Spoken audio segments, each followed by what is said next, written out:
của Kim Ngân. Mọi người ơi, bây giờ á, hiện tại bây giờ thì Ngân đã đổi tên kênh rồi nha. Lúc đầu á, kênh của Ngân là Kim Ngân nghề xông nước xà lan. Bây giờ thì Ngân đã đổi qua thành cô gái xà lan.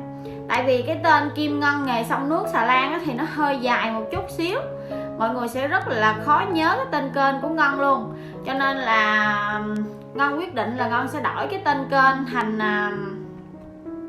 cô gái xà lan nha. Ngân đang tạo thêm một cái kênh mới nữa, đó chính là xà lan Kim Ngân hay là Kim Ngân xà lan gì đó.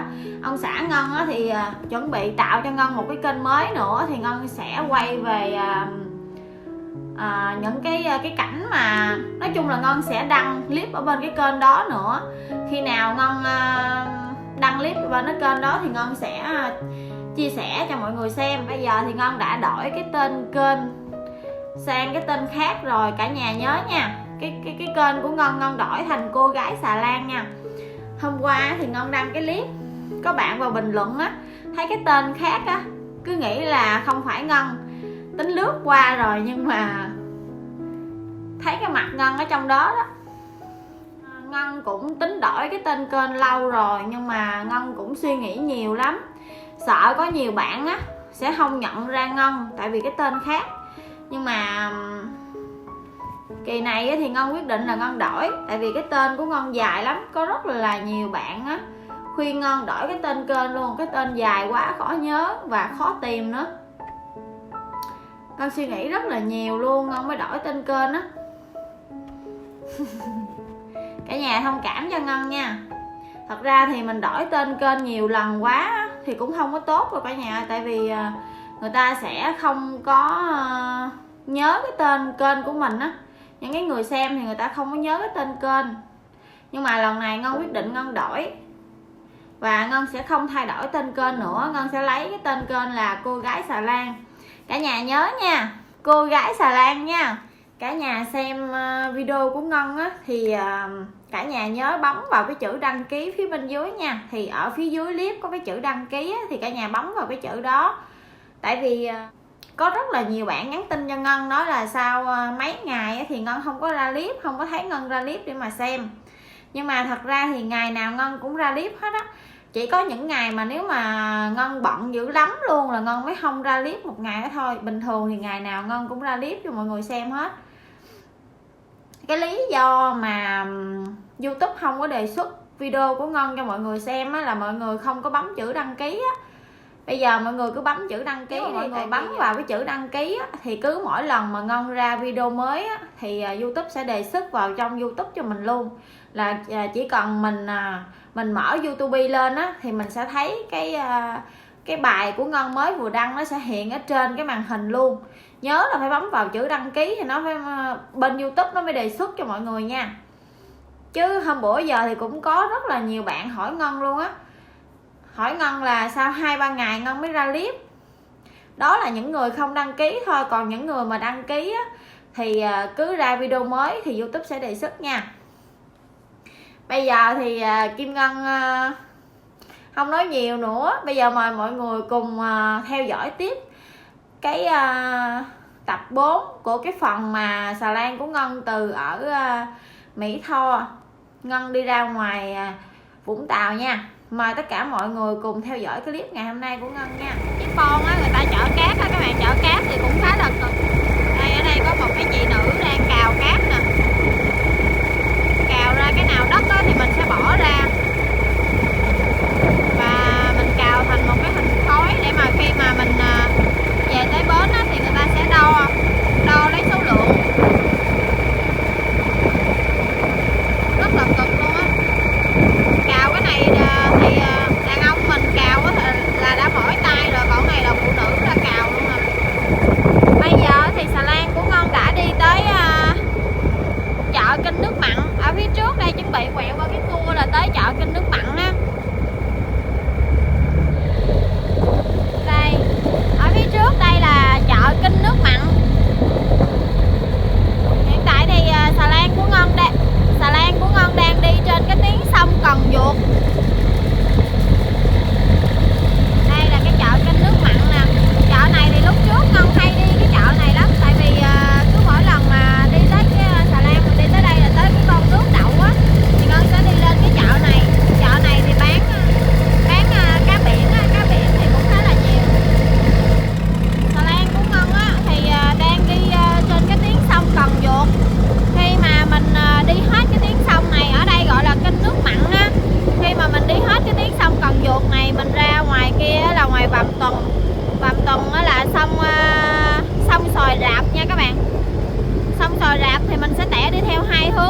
hướng thì mình đi ra Biển Đông, và một hướng thì mình sẽ đi vào trong Sài Gòn ha. Chút xíu nữa thì Ngân sẽ đi đường Sài Gòn luôn. Ở đây có một cái xưởng đóng tàu, đóng xà lan cũng khá là lớn luôn nè. Mọi người ơi, hiện tại thì xà lan của Ngân đã đi ra tới ngoài sông Sòi Rạp rồi. Đây, Ngân đã đi ra tới ngoài Dầm Tần. Ở trong này là cái nơi mà lúc nãy Ngân đi, đó là kênh nước mặn á. Ngân mới vừa quẹo ra ngoài sông Sòi Rạp. Ở phía cái đường ở phía này đi ra ngoài đây, từ ở ngoài kênh nước mặn mình ra ngoài đây á, ra ngoài sông Sòi Rạp này thì sẽ đi hai hướng. Một hướng ra Biển Đông và một hướng đi vào thành phố Hồ Chí Minh á. Cái hướng đi ra Biển Đông á thì hiện tại ở phía trước thì đang mưa á. Xà lan của mình ở đây thì bây giờ đang mưa lâm râm, nhưng mà ở ngoài biển á thì hiện tại là mưa lớn ở ngoài á. Ở trong đây mình thì chỉ có mưa lâm râm thôi à. Đây. Bây giờ Ngân đi ra ngoài đây á thì nước ở ngoài đây chuẩn bị lớn á. Ngân sẽ đi lên Sài Gòn luôn. Các bạn thấy những cái chiếc xà lan phía bên trong á thì hiện tại nó đã quơ ngang rồi nè. Đó, những cái chiếc này đã quơ ngang rồi, cho nên là mình sẽ đi vào trong Sài Gòn luôn.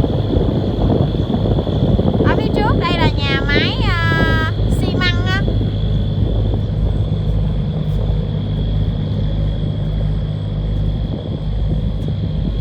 Ở chỗ này thì có một cái con tàu dầu nè. Tàu dầu đậu ngay Vàm Tuần luôn. Bình thường thì Ngân hay đi cái đường tắt. Ngân đi cái đường mà đi qua bên rừng Sác á, là cái đường ở phía trước đây nè. Đó, cái đường đi vô đường rừng Sác á. Nhưng mà hôm nay thì Ngân không có đi cái đường đó nữa. Ngân đi cái đường Sài Gòn.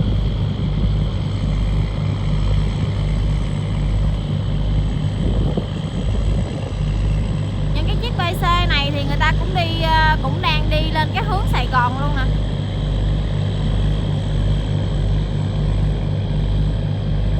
Ở phía bên ngoài kia thì cũng có một cái chiếc xà lan cát đang nhổ neo lên và đi.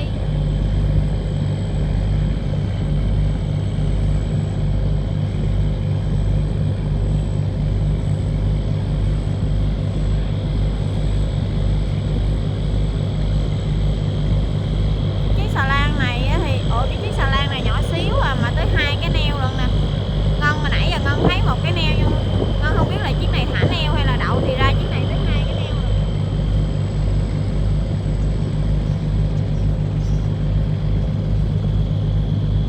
Đây thì có một cái chiếc xà lan này của Cà Mau nè. Xà lan này chắc khoảng 300 tấn, 300-400 tấn à. Cái màu rất là nổi luôn ha, màu vàng. Xà lan này của Phước Bình.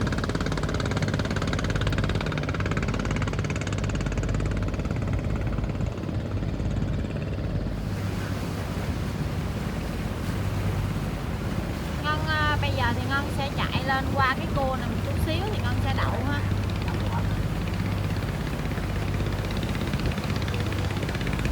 Wow, đây có một cái chiếc ghe đáy này chạy quá xá chạy luôn.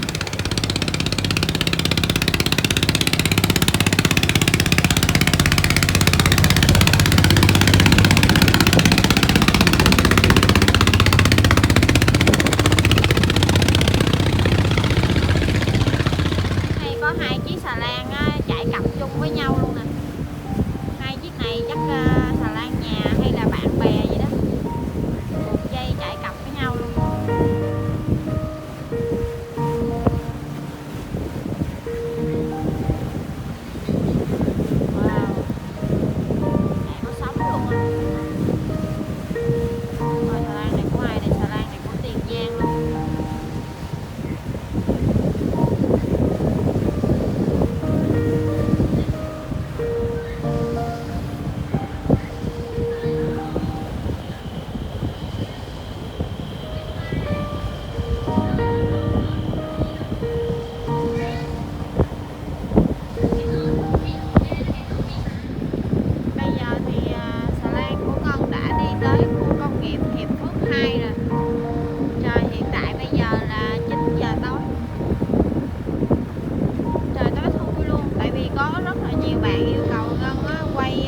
quay nè, nhưng mà đèn thì rất là nhiều nhưng mà hơi tối một chút xíu nha.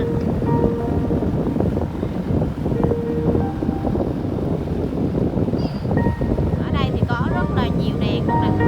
Ở phía trước thì Ngân thấy có một cái chiếc tàu buôn đang đậu ở trong này. Ngân không biết là giao hàng hay nhận hàng, tại vì cái tuyến đường này thì Ngân ít có đi lắm. Ngân đi cái đường sát không à.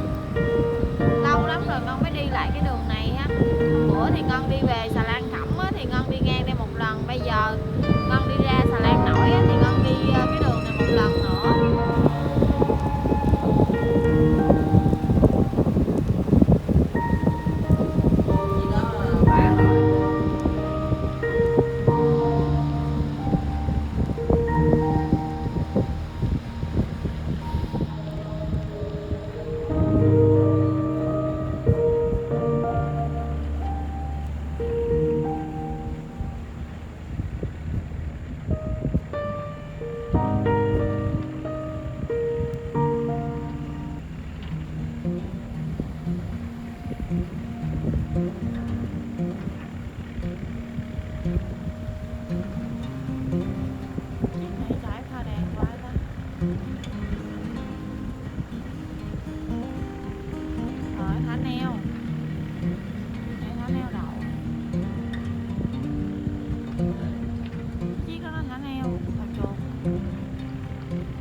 Hiện tại xà lan của Ngân đã đi rồi ha. Bây giờ thì xà lan của Ngân đang lưu thông trên cái con sông Đồng Tranh á. Bây giờ thì mới có 5 giờ mấy sáng thôi, chưa được 6 giờ nữa. Mặt trời thì đang chuẩn bị mọc nữa. Cái đoạn đường này thì hai bên là rừng thôi ha. Một bên đây á thì là của Đồng Nai nè, còn phía bên này là của Sài Gòn ha. Mặt trời thì mới vừa chuẩn bị nhô thôi. Ở phía trước Ngân thì có 2 chiếc xà lan đang chạy ở phía trước.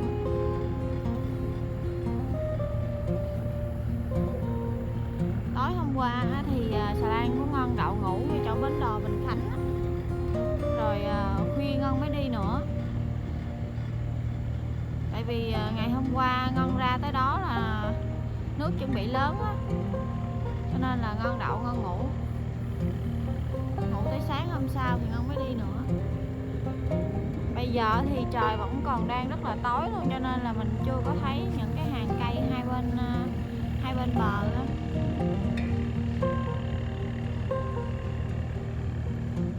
Bây giờ thì xà lan của Ngân đang chuẩn bị qua mặt 2 cái chiếc này luôn. Xà lan này thì chắc có lẽ là chở than đá nè.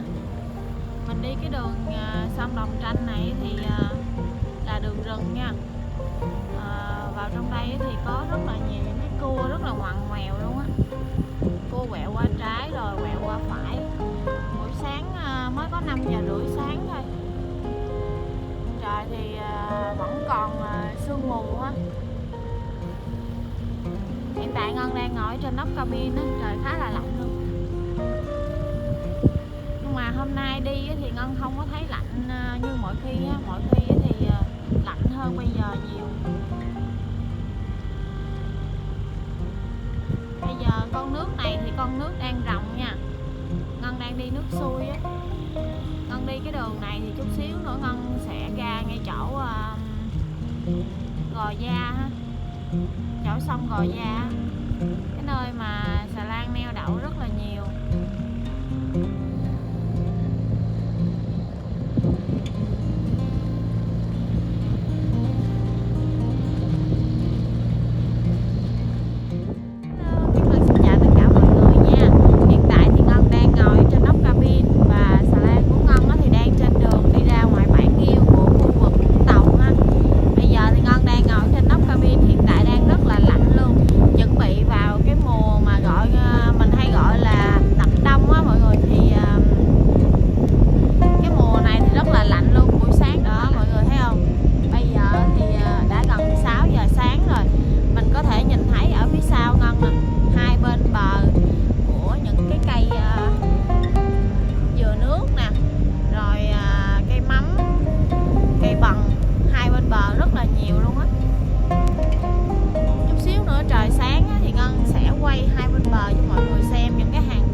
lúc sáng sớm á, cho nên là Ngân sẽ lên đây Ngân quay cái cảnh mặt trời mọc cho mọi người xem nha.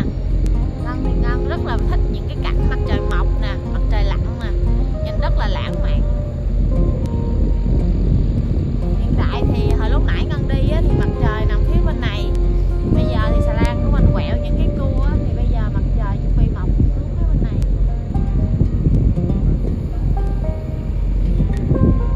Mời các bạn cùng theo dõi cái clip ngày hôm nay của Ngân nha. Lâu lắm rồi thì hôm nay Ngân mới đi cái đường này một lần nữa nè. Tại vì hôm qua thì Ngân chưa có nói cho mọi người nghe. Tối hôm qua thì xà lan cha của Ngân đi về. Tại vì xà lan cha Ngân xà lan khẩm á, cho nên là cha Ngân không có đi cái đường rừng sát mà những cái cua gắt á. Thì cha Ngân đi cái đường Sài Gòn này. Hồi tối hôm qua thì Ngân đi lên cái đường Sài Gòn này chủ yếu là để gặp cha với mẹ Ngân để mà có công việc, cho nên là Ngân mới đi đường Sài Gòn á. Chứ bình thường thì Ngân ít có đi cái đường này lắm. Tại vì xà lan của Ngân á thì cái tải nhỏ á, cho nên là Ngân đi cái đường rừng kia thì thoải mái hơn. Và mình đi cái đường kia thì mình chỉ đi có một con nước là mình ra tới Vũng Tàu luôn. Còn đi cái đường này thì mình phải đi 2 con nước. Đi đường này thì mất thời gian hơn, với lại cái đường này tàu nhiều, mình đi thì mình phải chú ý quan sát hơn.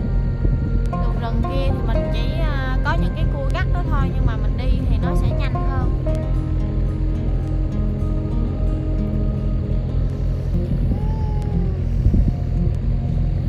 Hôm nay thì trời không có lạnh lắm, mát mát vừa thôi à. Bình thường mà Ngân đi xà lan mà đi buổi tối như thế này á là Ngân mặc tới 3-4 cái lớp áo luôn á, tại vì rất là lạnh luôn. Nhưng mà hôm nay thì trời không có lạnh lắm, vừa thôi, vừa mát mát thôi à, rất là thích luôn. Sáng hôm nay thì Ngân tính đi lên nóc cabin để mà quay cảnh mặt trời mọc cho mọi người xem, nhưng mà bây giờ thì sương mù rất là nhiều luôn. Hiện tại là 6 giờ mấy rồi đó, nhưng mà sương mù dày đặc quá, mặt trời vẫn chưa có mọc luôn. Chắc là Ngân không có quay cảnh mặt trời mọc cho mọi người xem được rồi, thật là đáng tiếc. Đây là hai phía bên bờ nè. Nãy giờ Ngân ngồi trên nóc thì Ngân canh mà lâu quá không có thấy mặt trời mọc luôn á. Chắc có lẽ là mặt trời thì hiện tại đã lên tới đây rồi nè, nhưng mà bị mây che hết rồi, không có thấy được luôn. Không có mặt trời lên á thì cái khung cảnh nó nhìn nó rất là tối luôn á, không có được sáng lắm. Ngân đi khoảng vài cái cua nữa thì Ngân chuẩn bị ra tới ngoài khu vực Gò Gia rồi.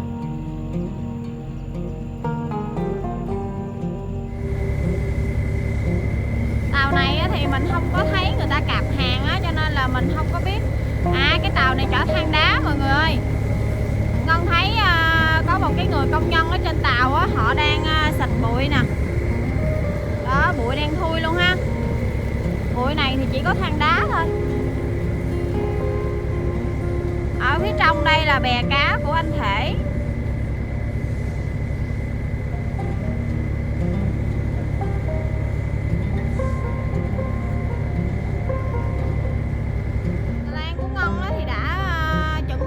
Tới khu vực Gò Gia mình quẹo cái cô này nữa là ngay chỗ cái nơi mà xà lan mình hay neo đậu. Thì Ngân đi từ cái chỗ bến phà Bình Khánh á, thì Ngân đi ra tới đây là khoảng 3 tiếng. Xà lan nổi mình đi khoảng 3 tiếng ha. Bây giờ thì Ngân đi qua cái cua này thì Ngân sẽ kiếm một cái chỗ nào đó để mà mình neo đậu an toàn, để mà mình chờ mình làm thủ tục rồi tàu vào rồi mình sẽ nhận hàng á. Phía trong bờ đây là những cái dải bè cá.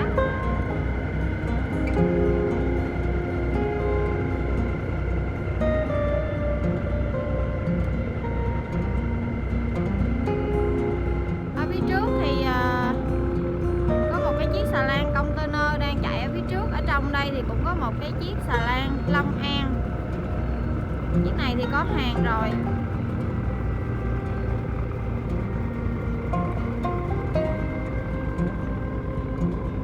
Bây giờ thì xà lan của Ngân chưa biết là sẽ neo đậu ở chỗ nào nữa.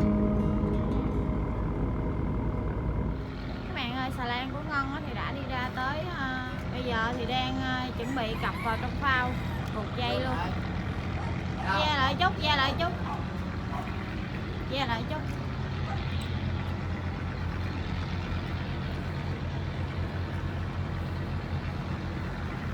Đó, bây giờ xà lan của Ngân đã cặp vào trong phao rồi ha.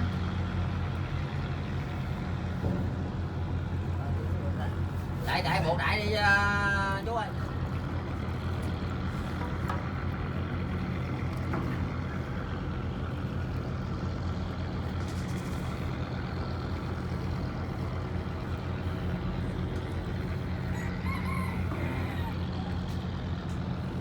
Đây là khu vực Gò Gia. Ngân mới vừa cặp vào trong phao. Cái phao này xà lan đậu rất là nhiều luôn nè. Phía trước thì có nguyên một cái dàn xà lan cong nữa. Đã cặp phao thành công. Mọi người ơi, xà lan của Ngân thì Ngân đã ra tới ngoài Vũng Tàu. Ngân đã buộc dây phao và Ngân đã đậu an toàn rồi. Bây giờ thì Ngân xin tạm dừng video tại đây nha. Hẹn gặp tất cả mọi người ở những video tiếp theo. Bye bye. Xin chào và hẹn gặp lại. Bye bye.